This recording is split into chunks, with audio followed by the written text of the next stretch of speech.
Hello everybody. आप सभी का गवर्नमेंट कॉलेज रायपुर पाली के यूट्यूब चैनल में बहुत बहुत स्वागत है। साथ ही आपका स्वागत है बीए तृतीय वर्ष में। जिन लोगों ने को बीए तृतीय वर्ष में प्रवेश हुआ उन सभी का बीए तृतीय वर्ष में बहुत बहुत हार्दिक स्वागत है। हम आज चर्चा करेंगे बीए तृतीय वर्ष में इतिहास के हमारे जो तृतीय वर्ष में कौन कौन से पेपर हमारे सिलेबस में हैं, इसके ऊपर हम डिस्कशन करेंगे। और साथ ही साथ हम बीए द्वितीय वर्ष का जो पेपर है राजस्थान का इतिहास एवं संस्कृति, जो बीए तृतीय वर्ष का सेकंड पेपर है, उसके पहले टॉपिक राजस्थान का भूगोल तथा पूर्वी और पश्चिमी राजस्थान की जो सीमा है उसके बारे में हम चर्चा करेंगे। सबसे पहले हम चर्चा कर लेते हैं कि हमारे इस साल जो दो पेपर होंगे इतिहास में। पहला पेपर होगा जो होगा भारत का इतिहास, और भारत के इतिहास में भी 1740 के बाद में 1740 के बाद से लेकर भारत की आज़ादी तक। दूसरा जो पेपर है उसको हम कह सकते हैं आधुनिक भारत का इतिहास। दूसरा जो पेपर है वो है हमारा राजस्थान का इतिहास और संस्कृति, जो आपको अपनी स्क्रीन पे दिखाई दे रहा होगा, राजस्थान का इतिहास एवं संस्कृति। तो जैसा कि हमको पता है कि प्रत्येक पेपर 5 इकाइयों में बटा हुआ है। जो ये पेपर है राजस्थान का इतिहास संस्कृति, ये सेकंड पेपर है और इसकी पहली इकाई जो है उसमें राजस्थान का भूगोल, पूर्वी और पश्चिमी राजस्थान का सीमांकन पहली इकाई का पहला टॉपिक है। दूसरा है पूर्व ऐतिहासिक। इसके अंतर्गत आप सोच रहे होंगे कि अपने राजस्थान के इतिहास में या राजस्थान का भूगोल कहाँ से आ गया। तो मैं आपको बता देना चाहता हूँ कि किसी भी स्थान का जो इतिहास है वहाँ के भूगोल से प्रभावित होता है। समझ में आई बात। जैसे कि कोई क्षेत्र भारत का इतिहास है तो भारत के भूगोल का प्रभाव जरूर पड़ेगा। जो भी ऐतिहासिक घटनाएं घटित हुई है उन ऐतिहासिक घटनाओं पे भूगोल का प्रभाव अवश्य होता है। जी अभी अपना समझेंगे। दूसरा जो है टॉपिक है पूर्व ऐतिहासिक राजस्थान। मैंने पहले आपको बताया था कि राजस्थान का जो इतिहास है या भारत का इतिहास हो, विश्व का इतिहास हो, कोई भी जो इतिहास होता है उसको हमने फर्स्ट ईयर में पढ़ा था कि 3 पार्ट में बांटते हैं। आपको पता होगा 3 पार्ट मैंने बताए थे। पहला पार्ट बताया था मैंने प्रागैतिहासिक काल, दूसरा आद ऐतिहासिक काल और तीसरा है ऐतिहासिक काल। तो इसमें ये दे रखा है कि पूर्व ऐतिहासिक काल का राजस्थान कैसा था, पूर्व ऐतिहासिक काल में राजस्थान कैसा था। आपको पता है कि पूर्व ऐतिहासिक काल क्या कहलाता है? ऐसा ऐतिहासिक काल जिसके बारे में हमें लिखित में कोई सामग्री प्राप्त नहीं होती है, वो काल कहलाता है पूर्व ऐतिहासिक काल। जिसकी जानकारी हमें साहित्यिक या किसी लिखी हुई सामग्री हमको जो प्राप्त नहीं होती है, जिस काल के बारे में जानकारी के लिए केवल उस काल के बारे में जानकारी हमें पुरातात्विक स्रोतों से ही प्राप्त होती है।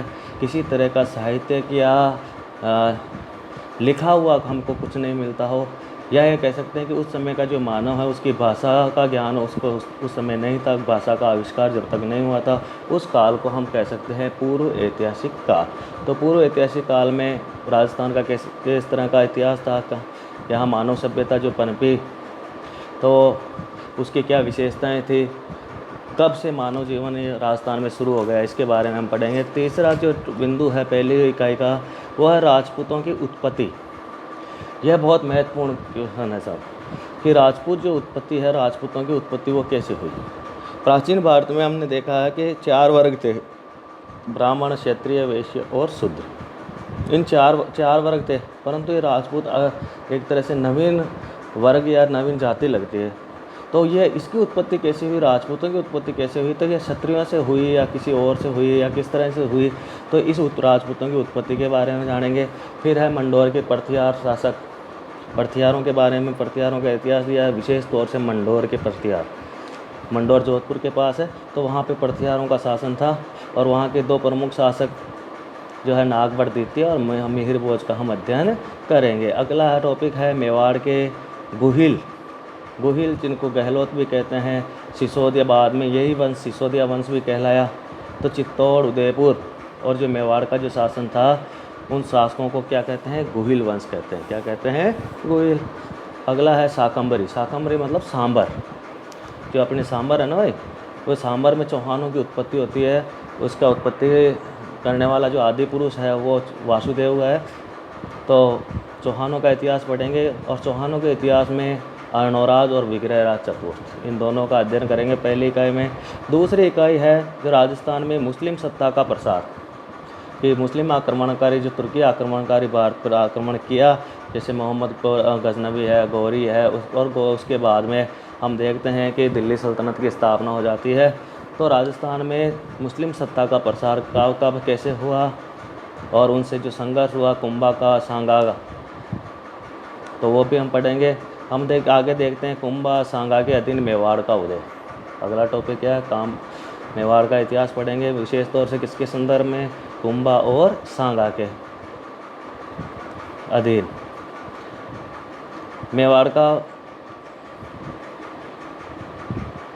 उदय। जोधा और मालदेव के अधीन मारवाड़ का इतिहास पढ़ेंगे, जिसमें जोधा जिसके नाम पे जोधपुर की स्थापना हुई और दूसरे महत्वपूर्ण शासक है मालदेव, इनके बारे में हम पढ़ेंगे।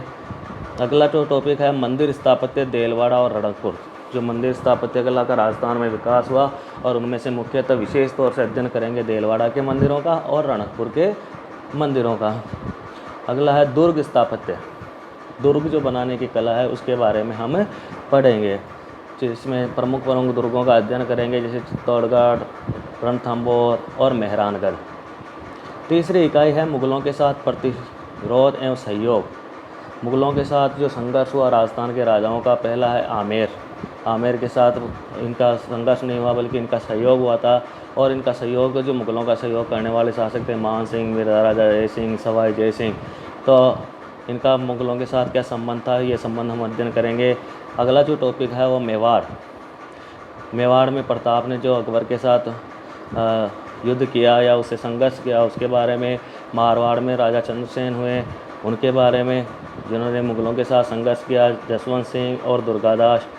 अगला है मुगल और बीकानेर के शासकों के बीच क्या संबंध है, विशेष तौर से राय सिंह के संदर्भ में हम इसका अध्ययन करेंगे।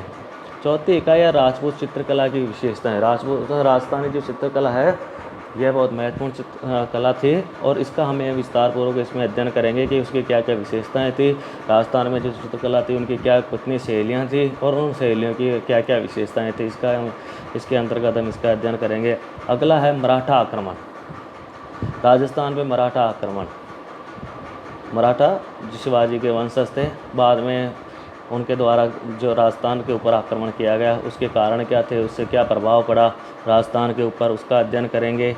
अगला है ईस्ट इंडिया कंपनी, जो अंग्रेजी शासन था उनके साथ हमारे देसी राजाओं की जो संधियां थी उनके साथ व्यापारिक संबंध थे, व्यापार वाणिज्य से संबंधित संबंध थे, मेले, त्यौहार और संगीत, नृत्य, इन सभी का हम अध्ययन इस इकाई के अंतर्गत करेंगे। पाँचवीं इकाई है 1857 का विप्लव। 1857 की क्रांति, जैसा कि हमें पता है कि पूरे भारत में ये क्रांति हुई थी, लगभग उत्तर भारत में पूरे में हुई थी, दक्षिण भारत में भी इसका प्रभाव था। तो 1857 की क्रांति के दौरान राजस्थान में कौन कौन सी प्रमुख घटनाएं हुई, राजस्थान में इस क्रांति की शुरुआत होने के क्या कारण थे, और इसका क्या प्रभाव पड़ा।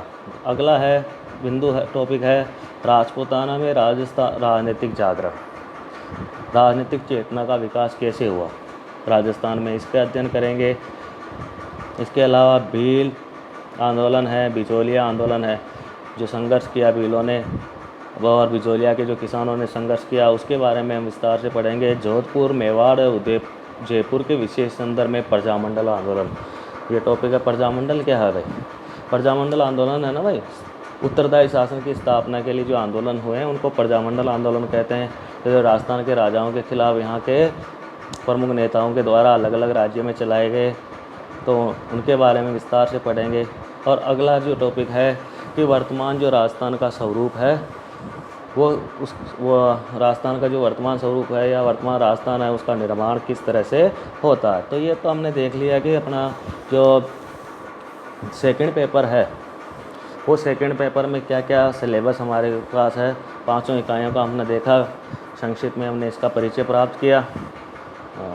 ये बात है, एक चीज़ और मैं बता देना चाहता हूँ कि जो ये अपने जो यह राजस्थान का इतिहास है, राजस्थान में कंपटीशन के हिसाब से वैसे तो पूरा इतिहास के क्वेश्चन काफ़ी आते हैं, परंतु राजस्थान के इतिहास और संस्कृति से विशेष तौर से राजस्थान के जो कंपटीशन होते हैं उनमें से ज़्यादातर क्वेश्चन पूछे जाते हैं। अब हम ये चर्चा करते हैं, पहली इकाई जो है उसका पहला बिंदु राजस्थान का भूगोल, और दूसरा इसके साथ है पूर्वी और पश्चिमी राजस्थान का सीमांकन। तो राजस्थान का भूगोल, जैसा कि मैंने सोचा शुरू में आपको बताया था कि इसका आपको लग रहा होगा कि इसका इतिहास में राजस्थान का भूगोल कैसे आ गया। तो ये भूगोल, जितना भूगोल ज्योग्राफी की क्लास में होता है उतना हम नहीं पढ़ेंगे, हम केवल यह पढ़ेंगे कि राजस्थान का स्वरूप कैसा है, और राजस्थान का जो स्वरूप, भौतिक स्वरूप है, जो राजस्थान की भौगोलिक परिस्थितियाँ हैं, उन्होंने किस तरह से हमारे इतिहास को प्रभावित किया, या किसी भी जगह के जो इतिहास होता है उसको भूगोल किस तरह से प्रभावित करता है। इस संदर्भ में हमें, क्योंकि इतिहास को समझना है तो उस क्षेत्र की भौगोलिक परिस्थितियों को भी हमें जानना आवश्यक होता है। इसलिए जो पहला बिंदु है हमारा वह है राजस्थान का भूगोल। जैसा कि आप सभी को जानते हैं कि राजस्थान भारत का सबसे बड़ा प्रांत है। राजस्थान भारत का सबसे बड़ा प्रांत है और इसका क्षेत्रफल 3,42,239। कितना क्षेत्रफल है? 3,42,239। 3,42,239 वर्ग किमी। क्या है? वर्ग किमी। ठीक है भाई, सबसे बड़ा राज्य, भारत का सबसे बड़ा, वर्तमान में क्षेत्रफल के हिसाब से भारत का सबसे बड़ा राज्य,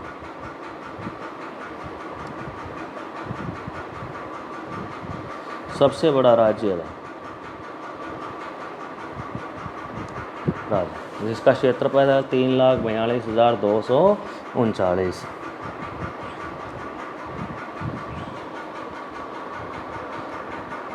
और जैसा कि हमें पता है कि राजस्थान भारत के किस क्षेत्र में स्थित है, जानते होंगे, नहीं तो मैं बताता हूँ आपको कि राजस्थान भारत के पश्चिमी और उत्तर पश्चिमी क्षेत्र में स्थित है। और भारत के कुल क्षेत्रफल का, भारत का जितना क्षेत्रफल है उसका 10.41% क्षेत्र कहाँ है? राजस्थान में। भारत के कुल क्षेत्रफल का 10.41% क्षेत्र कहाँ है? राजस्थान। कितना है? 10.41%। तो हम देख सकते हैं कि कितना बड़ा क्षेत्र है। बहुत सारे जो देश हैं वो देश इतने बड़े नहीं हैं। हम देखते हैं तो कि विश्व के बहुत सारे देश हैं जो राजस्थान उनसे भी बड़ा है। तो क्षेत्रफल की दृष्टि से राजस्थान बहुत बड़ा है। पूरे राजस्थान को हम देखते हैं तो विश्व के संदर्भ में अगर देखें, ग्लोब में हम राजस्थान की स्थिति को देखें तो राजस्थान की स्थिति क्या है?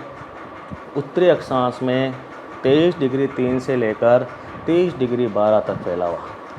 उत्तरी अक्षांश में 23°3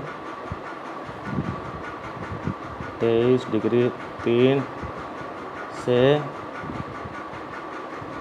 30°12, 23°3 से 30°12 उत्तरी अक्षांश।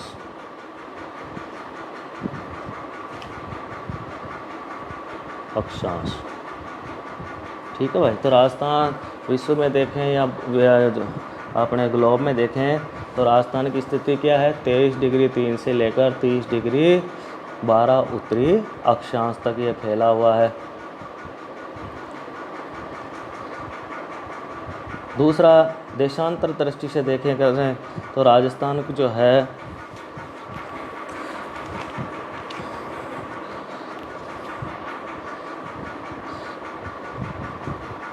69°30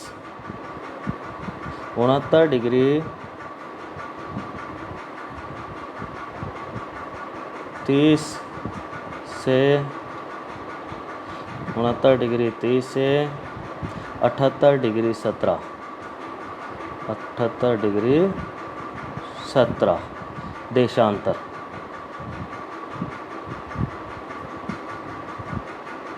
देशांतर भी कौन सा? पूर्वी देशांतर। कौन सा देशांतर है? पूर्वी देशांतर। 69°12 से लेकर 69°30 से लेकर 78°17 तक इसका क्षेत्रफल है। साथ ही हम देखते हैं कि राजस्थान जो है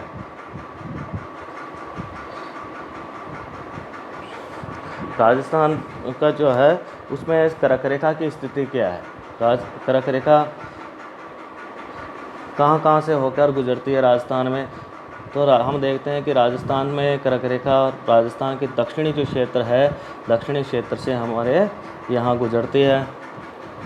डूंगरपुर और बांसवाड़ा जो ज़िला है ना भाई, डूंगरपुर और बांसवाड़ा जो ज़िला है, डूंगरपुर और बांसवाड़ा ज़िले से हमारे दक्षिणी कर्क रेखा गुजरती है। तो कर्क रेखा के बिल्कुल नज़दीक है, इसलिए भारत जो राजस्थान है वो उष्ण कटिबंधीय प्रदेश के क्षेत्र में आता है। किस तरह का जलवायु है यहाँ, उष्ण कटिबंधीय जलवायु। प्राचीन काल के हिसाब से देखा जाए तो जो राजस्थान का जो दक्षिणी वाला भूभाग है, राजस्थान का जो दक्षिणी भूभाग है, ये राजस्थान का दक्षिण वाला जो भूभाग है, ये वाला, ये जो दक्षिणी भूभाग है ये प्राचीन काल में गोंडवाना लैंड का हिस्सा था। प्राचीन जो दो भाग थे हमारे पृथ्वी पे, स्थल भाग के दो भाग थे, उनमें से एक भाग था गोंडवाना लैंड। तो ये क्षेत्र था जो गोंडवाना लैंड का भाग है, और उत्तर पूर्व से दक्षिण पश्चिम तक गोंडवाना लैंड का भाग है। और राजस्थान के लगभग बीचों बीच से, हमारे बीचों बीच तो नहीं कह सकते, 60-40 के हिसाब से बांट रखा है राजस्थान को हमारे अरावली पर्वतमाला ने। किसने बांट रखा है? अरावली पर्वतमाला। ये देख रहे हैं आप अरावली पर्वतमाला। तो इस अरावली पर्वतमाला के जो पश्चिमी जो क्षेत्र है वो लगभग 60% 61% है। कितना है? 61% के आसपास है। और बाकी का जो क्षेत्रफल है अरावली के पूर्व की तरफ है। राजस्थान की जो कुल लंबाई और चौड़ाई हम देखें, राजस्थान की जो लंबाई और चौड़ाई हम देखते हैं तो इसका जो उत्तर से दक्षिण और पूर्व से पश्चिम जो विस्तार है, उत्तर से दक्षिण ये मैं देखता हूँ इधर से इधर, उत्तर से दक्षिण क्या है? ऊपर से उत्तर, नीचे दक्षिण। तो उत्तर से लेकर दक्षिण तक इसकी कुल लंबाई कितनी है? इसकी कुल लंबाई है 826 किलोमीटर। कितनी है? 826 किलोमीटर। और पूर्व से पश्चिम तक, पूर्व से जो पश्चिम की जो लंबाई है वो लंबाई कितनी है? 869 किमी। कितनी है? 869 किमी। तो लंबाई और चौड़ाई हमने देखी। और राजस्थान का जो स्वरूप आपको दिख रहा होगा मैप में, वो कैसा है? एक पतंग के आकार का विषम कोण चतुर्भुज की तरह। किस तरह से दिखाई दे रहा है? विषम कोण चतुर्भुज की तरह इसकी आकृति है।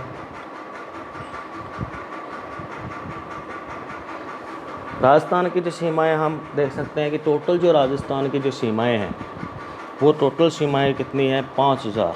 जैसे या अपन यहाँ से शुरू कर दें कहीं से भी, और इसके चारों तरफ की जो सीमाएं हैं उन सीमाओं को हम देखें तो इन पूरी सीमाओं की जो लंबाई है वो कितनी है? 5920 किमी। कितनी है? 5920 किमी इसकी लंबाई है, इसकी पूरी सीमाएं हैं। और इनमें से 1070, कितनी? 1070 किमी अंतर्राष्ट्रीय सीमा है। क्या है? अंतर्राष्ट्रीय सीमा। अंतर्राष्ट्रीय सीमा किस सीमा को कहलाते हैं? ऐसी किसी क्षेत्र की ऐसी सीमा जो दूसरे देश से लगी हुई होती है उसको कहते हैं हम अंतर्राष्ट्रीय सीमा। और भारत की, राजस्थान की जो अंतर्राष्ट्रीय सीमा लगती है वो लगती है पाकिस्तान के साथ, और इसको कहते हैं red Cliff line. Red Cliff line. और इसकी जो शुरुआत हम आप देख सकते हो, जो अंतर्राष्ट्रीय जो सीमा है 1070 किलोमीटर की जो सीमा है, वो सीमा हमारे 4 जो राज्य ज़िले हैं उन 4 ज़िलों में उसका विस्तार है। 4 ज़िले हमारे ऐसे हैं जो पाकिस्तान से लगे हुए हैं। ये 4 ज़िले यहाँ से देख सकते हो आप।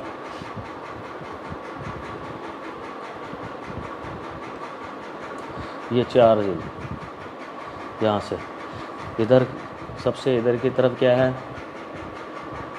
सबसे इधर की तरफ गंगानगर। कहाँ से? गंगानगर राज्य है, तो सॉरी ज़िला है। गंगानगर के बाद क्या आ जाता है इधर? जैसलमेर, है ना भाई? गंगानगर बीकानेर, जैसलमेर और बाड़मेर। गंगानगर, बीकानेर, जैसलमेर और बाड़मेर, ये 4 जो ज़िले हैं, ये 4 ज़िले यहाँ पे स्थित है हमारे, जो किससे लगते हैं इनकी सीमाएं, पाकिस्तान से। और इस जो अंतर्राष्ट्रीय सीमा की लंबाई है वो कितनी है, 1070 किमी। कितनी है, 1070 किमी। और बाकी अब जो देखते हैं कि हम 5920 में से जो बाकी की जो सीमा है वो सीमा है 4850। 4850 ये जो सीमा है ये अंतर्राज्यीय सीमा है। कैसी सीमा है, अंतर्राज्यीय। जो हमारा राजस्थान का जो राजस्थान राज्य है उसके वो दूसरे राज्यों के साथ सीमाएं बना रहा है। यहाँ इसको शुरुआत कर लेते हैं, यहाँ से लेकर यहाँ तक, यहाँ तक, यहाँ तक। और हमारी अंतर्राज्यीय कुल सीमा है वो कितनी है, 4850 किलोमीटर। तो हम देखते हैं कि इधर की तरफ पंजाब से, फिर हरियाणा, फिर उत्तर प्रदेश, फिर मध्य प्रदेश। मध्य प्रदेश की सीमा, सबसे ज़्यादा सीमा हमारी राज्य की जो लगती है वो मध्य प्रदेश के साथ लगती है। और मध्य प्रदेश के बाद गुजरात। इन राज्यों के साथ हमारी जो सीमा है वो लगती है। तो किन किन राज्यों के साथ हमारी सीमाएं लगती है, ये भी क्वेश्चन बन सकता है। कुल अंतर्राष्ट्रीय सीमा कितनी है, उसका क्वेश्चन बन सकता है। अंतर्राज्यीय जो सीमा है वो कितनी है राजस्थान की, ये क्वेश्चन बन सकता है। ठीक है ना। और अंतर्राज्यीय सीमा पर जो स्थित ज़िले हैं उनके क्या क्या नाम हैं, तो ये कोई क्वेश्चन बन सकता है। अब हम देखेंगे कि हमारे जो नक्शे में आप देख पा रहे होंगे कि जो राजस्थान है, वर्तमान में राजस्थान में आपको पता ही है कि भाई 7 संभाग है। और जो 7 संभागों में राजस्थान बटा हुआ है। और हम देखते हैं कि जो हमारे जो 4 ज़िले हैं ये चारों सीमा पर स्थित कौन कौन से, गंगानगर, बीकानेर, जैसलमेर और बाड़मेर। तो इन 4 राज्यों की सीमा हमारे अंतर्राष्ट्रीय सीमा से टच है। तो आप नक्शे में अब देख सकते हैं कि हम राजस्थान के जो भूगोल है उसका हम थोड़ा सा संक्षेप में अध्ययन करेंगे कि राजस्थान को जो मुख्यतः 4 भागों में, भौतिक जो स्वरूप है उसको 4 भागों में बांट सकते हैं। राजस्थान के भौतिक स्वरूप को कितने भागों में बांट सकते हैं हम, 4 भागों में। पहला क्या है, देखो ऐसे याद रख लो आप, तो राजस्थान के जो 4 भाग हैं उनको हम शॉर्ट में बता देता हूँ। मरु, दूसरा है मेरू,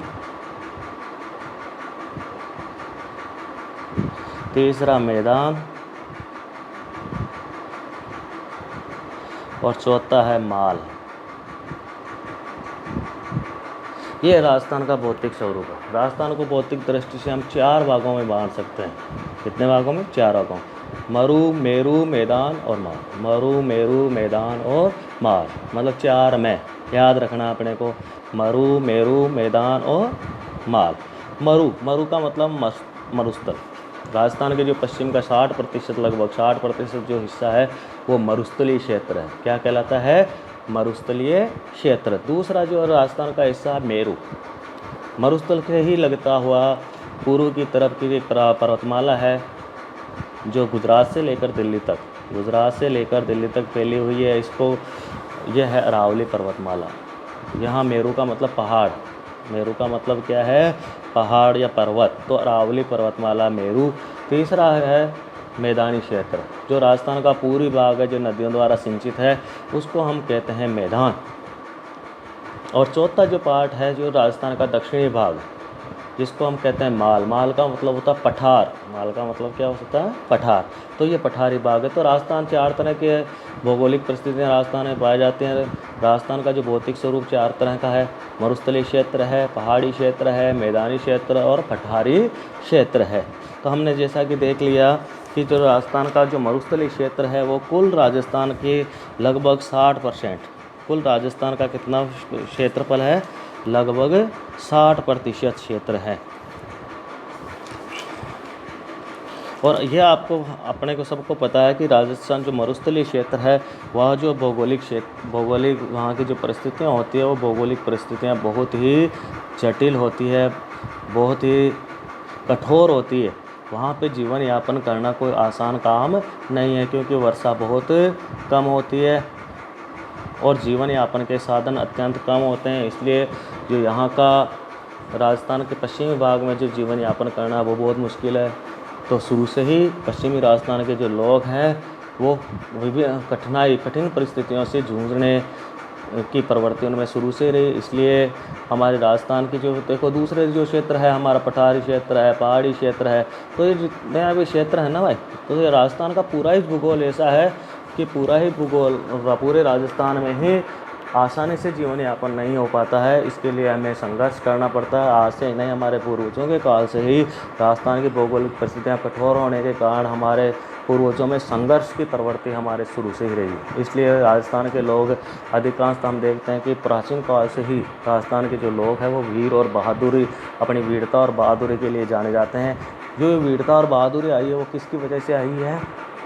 राजस्थान की भौगोलिक परिस्थितियों की वजह से। यही तो मैं कह रहा हूँ कि भाई इतिहास को किस तरह से भूगोल प्रभावित करता है, भूगोल किस तरह से इतिहास को, वहाँ के लोगों को, वहाँ के लोगों के जीवन को वो किस तरह से प्रभावित इतिहास करता है। तो हम देखते हैं कि जो राजस्थान का जो पश्चिमी क्षेत्र है, उस पश्चिमी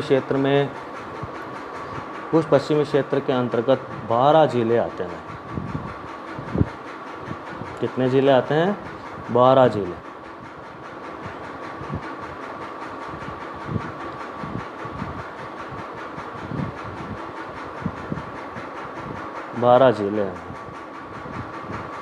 और बाकी जो है, बाकी के जो 13 ज़िले हैं वो गैर मरुस्थलीय ज़िले हैं। तो जो 12 जो ज़िले हैं ना, इन 12 ज़िलों का जो जीवन यापन के जो है वो बहुत कठिन है।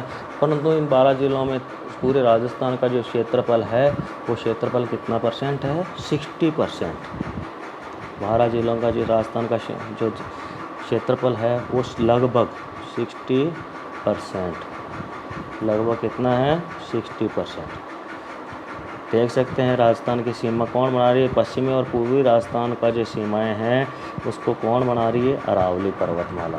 कौन बना रही है? अरावली पर्वतमाला। तो हम पहले शुरुआत में इसका अध्ययन कर लेते हैं कि राजस्थान का जो पश्चिमी क्षेत्र है उसकी जो भौगोलिक परिस्थितियाँ हैं वो कैसी है। लगभग 61% क्षेत्र है। कितना प्रतिशत? 61% जो क्षेत्र है राजस्थान का वो किधर है? मोटे तौर पर अधिकांश 60% भी मान लो, 61%, वैसे एक्यूरेट जो आंकड़ा 61% है। तो 61% जो क्षेत्रफल है वो पश्चिमी राजस्थान के अंतर्गत आता है। तो पश्चिमी राजस्थान का जो भाग है उसकी हम थोड़ा वहाँ की भौगोलिक परिस्थितियों को हम देख सकते हैं। पश्चिमी राजस्थान का जो भाग है उस भाग को भी हम मोटे तौर पर 2 भागों में बांट सकते हैं। इस जो पश्चिमी राजस्थान को है उसको भी हम 2 भागों में बांट सकते हैं। जैसे मैप में आपको दिख रहा होगा, एक तो ये पीला पीला वाला भाग, ठीक है भाई, और दूसरा ये भाग, दूसरा वाला ये भाग, ठीक है। ये 2 भाग, 2 पार्ट हो गए राजस्थान के। पहला राजस्थान के मरुस्थलीय भाग के भी 2 पार्ट हो गए। इधर हो गया मरुस्थलीय क्षेत्र और दूसरा इधर हो गया आपका अर्ध मरुस्थलीय क्षेत्र। तो पूरे पश्चिमी राजस्थान में हम देखते हैं तो औसत वर्षा होती है लगभग 50 सेमी। कितनी होती है? लगभग 50 सेमी या उससे कम वर्षा होती है। और अब जो पश्चिमी राजस्थान है उसको भी 2 पार्ट में बांट सकते हैं, और वो पार्ट में किससे बढ़ते हैं? 25 सेमी वर्षा रेखा से। 25 सेमी वर्षा रेखा, 25 सेमी वर्षा रेखा ना, ये पश्चिमी राजस्थान को भी 2 भागों में बांट देती है, मरुस्थलीय क्षेत्र को भी। ये आप लाइन देख रहे होंगे येलो के साथ पास साथ ये लाइन, तो ये लाइन है ना, ये लाइन है 25 सेमी वर्षा रेखा। क्या है? 25 सेमी वर्षा रेखा। तो इस जो अरावली और इस क्षेत्र के बीच, ये अरावली हो गई, ठीक है, और ये है 25 सेमी वर्षा रेखा हो गई। तो इस दोनों के बीच में जो ये क्षेत्रफल है, इस क्षेत्रफल को कहते हैं अर्ध मरुस्थलीय क्षेत्र। क्या कहते हैं? अर्ध मरुस्थलीय क्षेत्र। तो यहाँ होती है 25 सेमी से लेकर 50 सेमी तक वर्षा। 25 सेंटीमीटर से लेकर 50 सेंटीमीटर तक वर्षा इधर होती है। बाकी 25 सेमी के इधर की तरफ हम देखते हैं तो यहाँ 25 सेमी से कम वर्षा होती है। 25 सेंटीमीटर से कम वर्षा होती है। इसको हम लूणी बेसिन भी कह सकते हैं, अर्ध मरुस्थलीय क्षेत्र भी कहते हैं, बांगर प्रदेश भी कहते हैं। इसको क्या कहते हैं? बांगर प्रदेश भी कहते हैं, लूणी का क्षेत्र भी कह सकते हैं इसको। तो जो यह क्षेत्र है ये 25 पश्चिमी मरुस्थलीय क्षेत्र भी 25 सेमी वर्षा रेखा से 2 भागों में विभाजित है। इधर का पहला 25 सेमी से कम वर्षा वाला, ये थार का ग्रेट मरुस्थल है ना, थार का इधर पूर्ण मरुस्थलीय क्षेत्र, और ये है अर्ध मरुस्थलीय क्षेत्र। तो जो मरुस्थलीय क्षेत्र है, मैंने पहले ही बताया था कि यहाँ जीवन यापन करना बहुत ही कठिन है, पानी की कमी है, अच्छी कृषि नहीं होती है, मुख्यतः लोगों का जो व्यवसाय है वो ज़्यादा लोगों की या ग्रामीण अर्थव्यवस्था जो चलती है मुख्यतः पशुओं के द्वारा चलती है, कृषि बहुत कम होती है, केवल बाजरा मोट बोते हैं, पेड़ पौधों की भी कमी है, यहाँ केवल कंटीले जो झाड़ियाँ पेड़ होते हैं, केवल कंटीले झाड़ियाँ और पेड़ ही यहाँ पे पाए जाते हैं। तो जो ये क्षेत्र है ये हमेशा ही आक्रमणकारियों के लिए कठिन क्षेत्र रहा भाई। राजस्थान के जो इन क्षेत्र के जो राजा थे उनके लिए यहाँ की जो भौगोलिक परिस्थितियाँ थी वो हमेशा उनको सुरक्षा प्रदान करती रही, जैसे जैसलमेर का किला है ना भाई, बीकानेर है। तो ये जितने भी जो यहाँ के राजा थे, राजवंश थे, उनको इस यहाँ की जो भौगोलिक परिस्थितियाँ थी उनसे उनको हमेशा सुरक्षा प्राप्त होती थी, इसलिए उनके आसानी से उनके किलों को कोई जीत नहीं सकता था। कोई आक्रमणकारी अगर राजस्थान में आता था आक्रमण करने तो रेगिस्तानी क्षेत्र से परेशान होकर वापस लौट जाता था, क्योंकि उनको यहाँ पे किसी तरह के कोई संसाधन प्राप्त नहीं होते थे।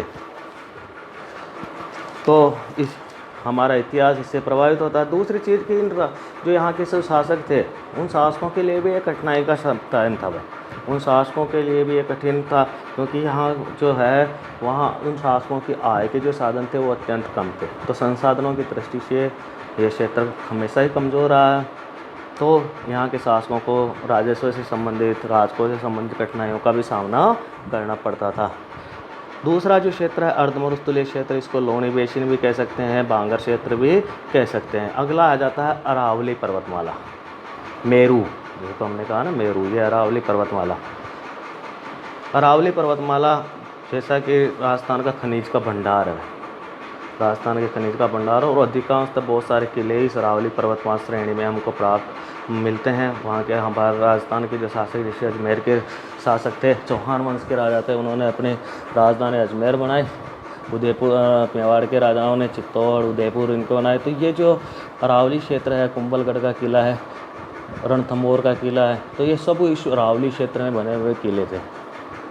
और ये लगभग 9% राजस्थान के क्षेत्रफल का लगभग 9% क्षेत्र पे अरावली पर्वतमाला फैली हुई, जो गुजरात से शुरू होकर ठेठ गुजरात बॉर्डर से शुरू होकर ठेठ दिल्ली तक फैली हुई है। तो ये जो अरावली पर्वतमाला एक तो खनिजों का भंडार रही है, बहुत सारी नदियों का उद्गम स्थल रही है, और साथ ही साथ इसने सुरक्षा करने का कार्य भी किया। यहाँ के जो शासक थे उन्होंने यहाँ अरावली श्रृंखला में अपने किले बनाए, अपनी सुरक्षा के लिए यहाँ पे बड़े बड़े किलों का निर्माण किया, और इन किलों को दुश्मन आसानी से जीत नहीं सकता था। तो हम देख सकते हैं कि अरावली का भी इतिहास के ऊपर प्रभाव पड़ता है, अरावली का भी इतिहास के ऊपर प्रभाव पड़ रहा है। पहाड़ी क्षेत्र है तो राजस्थान के राजाओं को इसने सुरक्षा प्रदान की। अगला है मैदानी क्षेत्र। अगला क्या है? मैदानी क्षेत्र, जो मुख्यतः माही नदी है, चंबल है, बनास है, इन नदियों द्वारा सिंचित क्षेत्र है। यहाँ थोड़ी उपजाऊ भूमि है, यहाँ पे पैदावार भी अच्छी है, जीवन यापन के साधन भी अपेक्षाकृत राजस्थान के दूसरे हिस्सों की यहाँ पे अच्छे हैं। तो संसाधनों की दृष्टि से यह क्षेत्र थोड़ा अच्छा है, कृषि अच्छी होती है। तो ये पूर्वी राजस्थान का कुछ ज़्यादातर हिस्सा है, तो ये मैदानी क्षेत्र है। अगला जो पार्ट है राजस्थान का वो हम देख सकते हैं दक्षिणी भाग। राजस्थान का जो दक्षिण का भाग है इसको कहते हैं हम मेरू। क्या कहते हैं? माल। क्या कहते हैं? माल। तो यह है पठारी क्षेत्र। जैसा कि मैंने बताया प्राचीन भूखंड था, अंगारा लैंड और गोंडवाना लैंड। पृथ्वी के जो स्थल भाग थे उनके दो भाग बटे। पहले पृथ्वी पे स्थल भाग एक ही जगह था, उस पूरे स्थल भाग को पैंथिया कहते थे। फिर पैंथिया का दो भागों में बट गया, अंगारा लैंड और दूसरा गोंडवाना लैंड। तो ये दक्षिण का राजस्थान का जो भाग है यह हमारे गोंडवाना लैंड का हिस्सा माना जाता है। ये पठारी क्षेत्र है। कैसा क्षेत्र है? पठारी क्षेत्र है। तो यहाँ पे भी जीवन यापन करना बिल्कुल आसान नहीं है, परंतु यहाँ इन क्षेत्रों में पूर्वी जो राजस्थान है या दक्षिण पूर्वी जो राजस्थान है यहाँ पे वर्षा अच्छी होती है। अपेक्षाकृत पश्चिमी राजस्थान की अपेक्षा यहाँ अच्छी वर्षा होती है। दक्षिणी जो पठारी क्षेत्र है, यहाँ बहुत विभिन्न प्रकार के खनिजों का भी भंडार है। तो इस तरह से हमने देखा कि राजस्थान का हमने सामान्य से परिचय देख लिया।